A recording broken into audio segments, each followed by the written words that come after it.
வல்வெட்டி துறையில் sea view, boating, party hall, luxury rooms, Indian restaurant, village hotel Yathna, Northern Point. வணக்கம்.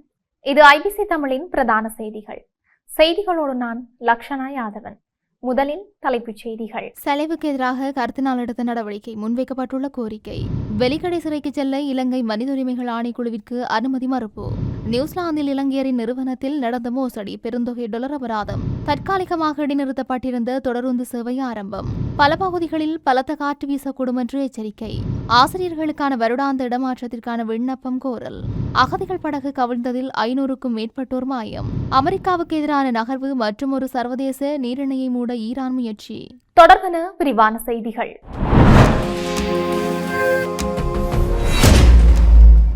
பயங்கரவாத தடுப்புச் சட்டத்தின் கீழ் தன்னை தடுத்து வைத்து விசாரிப்பதற்காக குற்றப்புலனாய்வு திணைக்களத்தினால் பெறப்பட்ட தடுப்பு காவல் உத்தரவை ரத்து செய்ய கோரி அரசு புலனாய்வு சேவையின் முன்னாள் பணிப்பாளர் சுரேசலை மேன்முறையீட்டு நீதிமன்றத்தில் ரிட் மனு ஒன்றை தாக்கல் செய்துள்ளார். இந்த மனுவுக்கு எதிராக கொழும்பு பேராயர் கர்தினால் மல்கம் ரஞ்சித்தினால் இடைப்புகு மனு ஒன்று தாக்கல் செய்யப்பட்டது.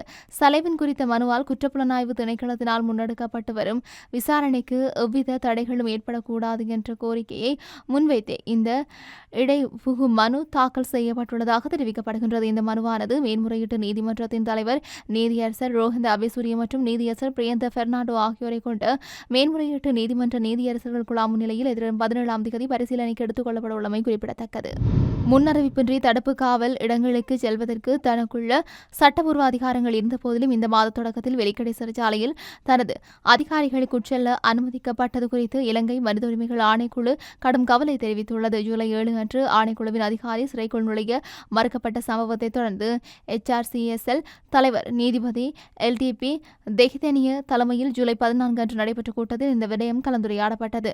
HRCSL இன்படி சிறைக்கு செல்லும் நிலையற்ற பாதுகாப்பு சூழல் காரணமாக அனுமதி மறுக்கப்பட்டதாக சிறை அதிகாரிகள் தெரிவித்தார்கள். இந்த சூழ்நிலை குறித்து ஆணைக்குழுவின் அதிகாரிகளுக்கு தெரிவித்ததாவது, குறித்த அதிகாரிகள் வருத்தம் தெரிவித்ததோடு இதுபோன்ற சம்பவம் மீண்டும் நிகழாது என்று உறுதியளித்திருந்தார்கள். வழங்கப்பட்ட விளக்கத்தில் தங்களுக்கு திருப்தி இல்லை என்று ஆணைக்குழு கூறியதுடன் 1996ஆம் ஆண்டின் 21ஆம் இலக்க இலங்கை மனித உரிமைகள் ஆணைக்குழு சட்டம் முன் அறிவிப்பின்றி எந்த நேரத்திலும் தடுப்பு காவல் இடங்களுக்கு நுழைய தனக்கு அதிகாரம் அளிக்கின்றது என்பதையும் சுட்டிக்காட்டியது.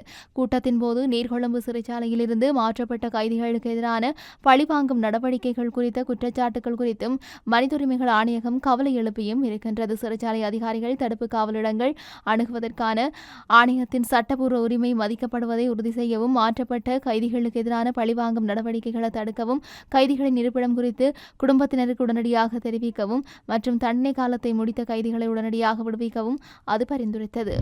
நியூசிலாந்தில் வாகனத்தில் ஓடோமீட்டர் அளவை மாற்றியமைத்து மோசடியாக விற்பனை செய்த குற்றச்சாட்டில் இளைஞருக்கு சொந்தமான கார் விற்பனை நிறுவனம் ஒன்று தண்டிக்கப்பட்டுள்ளது. நியூசிலாந்தின் அதிகாரிகளின் தகவலுக்கு அமைய குறித்த ஒரு நிறுவனத்தினால் நடத்தப்படும் கார்போரியா வாகனம் விற்பனை நிலையம் 2024ஆம் ஆண்டு பிப்ரவரி மாதம் டோயோட்டா RAV4 ரக வாகனம் ஒன்றை 24,000 நியூசிலாந்து டாலர்களுக்கு விற்பனை செய்துள்ளது. ஒரு வருடத்திற்கு மேலாக பயன்பாட்டில் இருந்த குறித்த வாகனம் வழமையான சேவை பரிசோதனைக்கு உட்படுத்தப்பட்ட போது அதன் ஓட்டோமீட்டர் பதிவிற்கும் சேவை பதிவேடுகளுக்கும் இடையில் முரண்பாடு இருப்பது கண்டறியப்பட்டது. விசாரணையில் குறித்த வாகனம் ஒக்லாந்து வாகன ஏலத்தில் கொள்வனவு செய்யப்பட்ட போது 1,50,031 கிலோமீட்டராக அதன் பயண தூரம் காணப்பட்டது. வாடிக்கையாளருக்கு விற்பனை செய்யப்பட்ட போது 1,19,224 கிலோமீட்டராக குறைத்து காட்டப்பட்டிருந்தது. சுமார் 30,000 கிலோமீட்டருக்கும் அதிகமான தூரம் போலியாக குறைத்து மோசடி செய்யப்பட்டுள்ளது. குறித்த நிறுவனத்திற்கு 5,000 நியூசிலாந்து டாலர்கள் அபராதம் விதிக்கப்பட்டதோடு அத்துடன் வாடிக்கையாளர்களுக்கு ஏற்பட்ட மன உளைச்சலுக்காக 1,000 நியூசிலாந்து டாலர்களை இழப்பீடாக வழங்குமாறு நிறுவனத்தின் இயக்குநருக்கு நீதிமன்றம் உத்தரவிட்டது.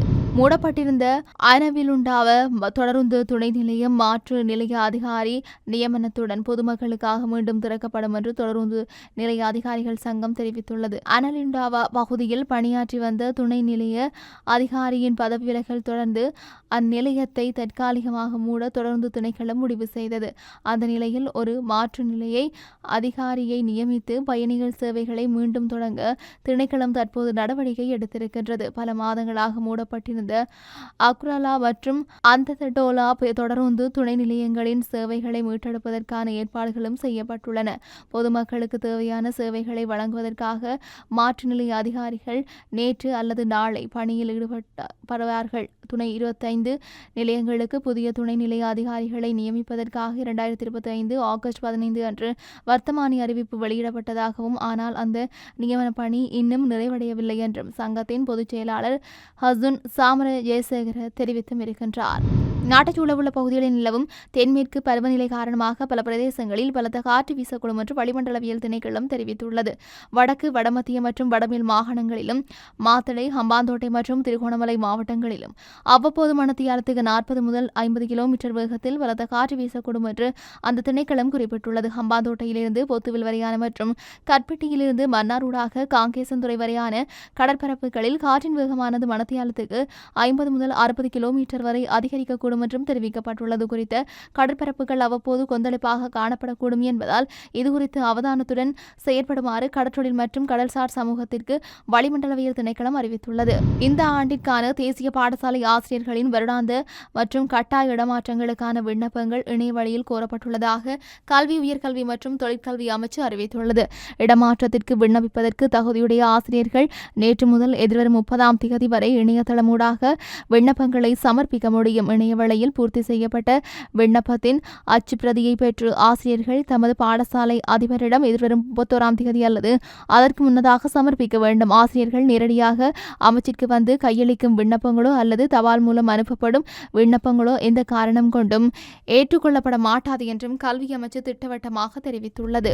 மியான்மர் கடற்கரைக்கு அப்பால் உள்ள கடற்பகுதியில் ரோஹிங்கியா ஏதிலிகளை ஏற்றிச் சென்ற 2 படகுகள் கவிழ்ந்ததில் 500க்கும் மேற்பட்டோர் காணாமல் போயுள்ளதாக வெளிநாட்டு ஊடகங்கள் தெரிவிக்கின்றன. ஐக்கிய நாடுகள் சபை அறிவித்த இந்த விபத்தில் மியான்மரிலிருந்து தப்பி வந்த ரோஹிங்கியா ஏதிலிகள் குழுவினர் ஈடுபட்டிருந்தார்கள். நிலவிய மோசமான வானிலை மற்றும் கடலின் கொந்தளிப்பான தன்மை ஆகியவற்றையும் பொருட்படுத்தாமல் கப்பல் அதிக சுமையுடன் பாதுகாப்பற்ற முறையில் பயணித்ததாலேயே இந்த விபத்து நிகழ்ந்துள்ளதாக முதற்கட்ட விசாரணையில் தெரியவந்துள்ளது. காணாமல் போனவர்களை தேடும் பணிகளை சம்பந்தப்பட்ட துறைகள் ஏற்கனவே தொடங்கிவிட்டன. மேலும் இறப்பு எண்ணிக்கை மேலும் உயரக்கூடும் என்று வெளிநாட்டு அறிக்கைகள் சந்தேகிக்கின்றன.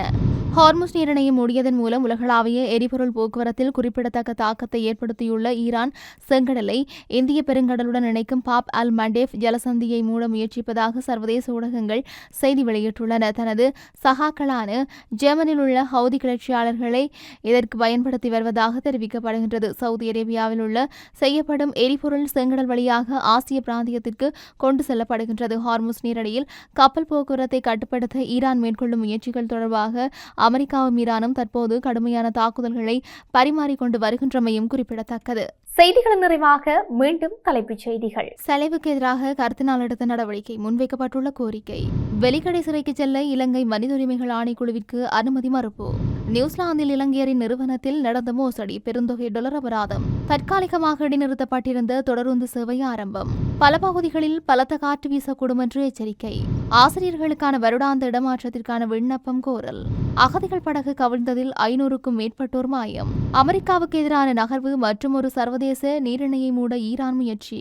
இத்துடன் ஐபிசி தமிழின் பிரதான செய்திகள் நிறைவு பெற்றன. செய்திகளை உடனுக்குடன் அறிந்து கொள்ள ஐபிசி தமிழ் என்ற எமது யூடியூப் பக்கத்தினூடாக இணைந்திருங்கள். வணக்கம். வல்வெட்டி துறையில் sea view, boating, party hall, luxury rooms, Indian restaurant, village hotel Yathna, Northern point.